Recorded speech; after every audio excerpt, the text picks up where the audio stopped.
নামাজের সিজদায় মৃত্যু। তারপর কি হলো জানলে অবাক হবে। এক নারী নামাজ আদায় করছিলেন। নীরব ঘর, সিজদায় ডুবেছিল তার মন আর আত্মা। হঠাৎই সেই সিজদার মধ্যেই তার ইন্তেকাল হয়ে গেল। ঘরের মানুষজন দৌড়ে এলে, চারদিকে নেমে এলো গভীর নীরবতা আর ভেসে উঠল কান্নার শব্দ। তাকে গোসল করানোর জন্য প্রস্তুত করা হলো। যেই না তার শরীরে পানি ঢালা হলো, সাথে সাথেই তার দেহ থেকে ছড়িয়ে পড়ল এক অদ্ভুত অপূর্ব পবিত্র সুগন্ধ। সেই সুগন্ধ এতটাই মিষ্টি ছিল যে সেখানে উপস্থিত সব নারীরা অবাক হয়ে গেল। একজন আরেকজনের দিকে তাকিয়ে বললে, এই কেমন সুগন্ধ, এমন তো আগে কখনো পাইনি। তারপর তার জানাজা তোলা হলো। জানাজা যখন মহল্লার রাস্তা দিয়ে যাচ্ছিল, মানুষ থেমে থেমে তাকাচ্ছিল। চারদিকে একটাই প্রশ্ন, এই নারী কে? তার দেহ থেকে এত পবিত্র সুগন্ধ কেন আসছে? শেষমেশ তাকে কবর দেওয়া হলো। মাটি চাপা দেওয়ার পর নেমে এলো গভীর নীরবতা। ঠিক তখনই আল্লাহর ফেরেশতারা এসে উপস্থিত হল। তার আমলনামা খুলে দেখা হল। ফেরেশতারা জিজ্ঞেস করলে, তোমার রব কে? সে মুচকি হেসে বলল, আমার রব আল্লাহ। আবার প্রশ্ন করা হলো, তোমার নবী কে?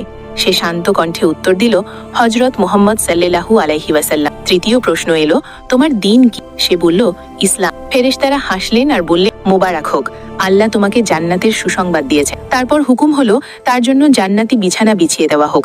মুহূর্তেই কবর ভরে গেল নূরের আলোয়। চারদিকে ছড়িয়ে পড়ল শান্তি আর প্রশান্তি। সে রেশমি বিছানায় শান্তির ঘুমে তলিয়ে গেল, যে ঘুম আর কোনো দুঃখে ভাঙবে না।